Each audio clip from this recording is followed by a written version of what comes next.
Good morning, K1 Community. Jeff Wiggum here with a little daily devotion. It's going to be a quick one, and it's going to be on boldness.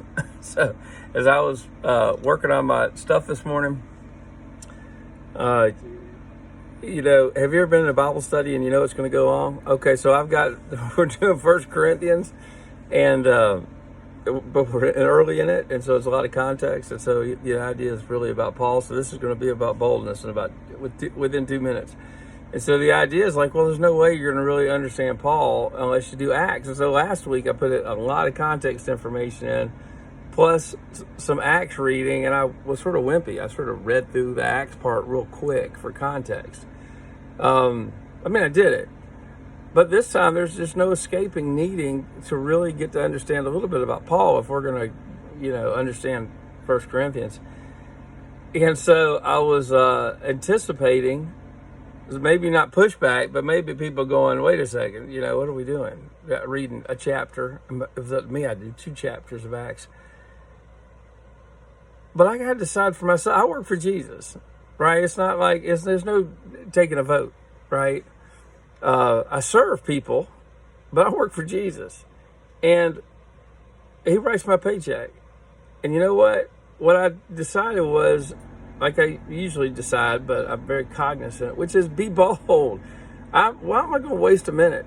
And so when I'm anticipating that extra chapter that we're going to read and going to fight off the pressure to hurry through it, I was thinking about, having to really communicate that it's a Bible study. It's not a Bible hurry. It's not a fast food Jesus that we got going here or some cheapo depot Bible, right? Optional. The fact is that one of the key principles of the Bible is that if it's valuable, it's going to cost you. We were valuable to Jesus. It cost him everything, right?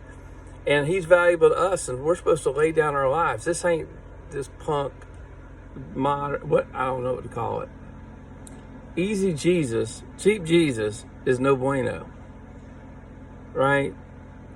The challenge is that, and so this is sort of a little bit of the message, which is really that, well, you can look around and see how valuable do you think the Bible is to you, because how much time do you spend in it? You can see how much time spending time with the Father, how valuable that is to you. Why? Because you can see how much time you spend in prayer. You can see how much you really want to be like him, because are you doing the things he's doing? Are we out there? Am I out there sharing the gospel? Am I out there doing the other things that Jesus did? Because Jesus was not a social, justice warrior. Jesus was preaching the gospel. Am I doing those things? Right? That would be, for me, that's an example of boldness, because asking those questions is sort of like my job, teaching the Bible and asking those questions. So that we all of us can keep coming to repentance, right? That we're going to turn from our lives, a life about us, from life in this world, over to a life in the kingdom. So really that's about boldness. It's boldness to ask others, right?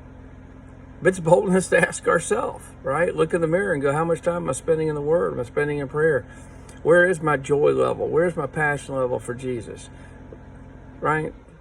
How much am I looking like the rest of the world? Because that's messed up. So that's it. I'm going to try to be bold today.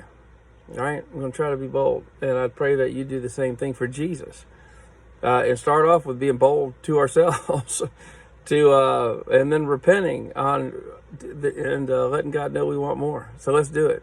And so I bless you guys in Jesus' name. Go out there and boldly share your witness. What do you have to lose? What do you have to lose? Yeah, people share other nasty stuff boldly all the time. They'll throw a little Jesus out there, a little kingdom of God. All right. God bless you guys. See you tomorrow.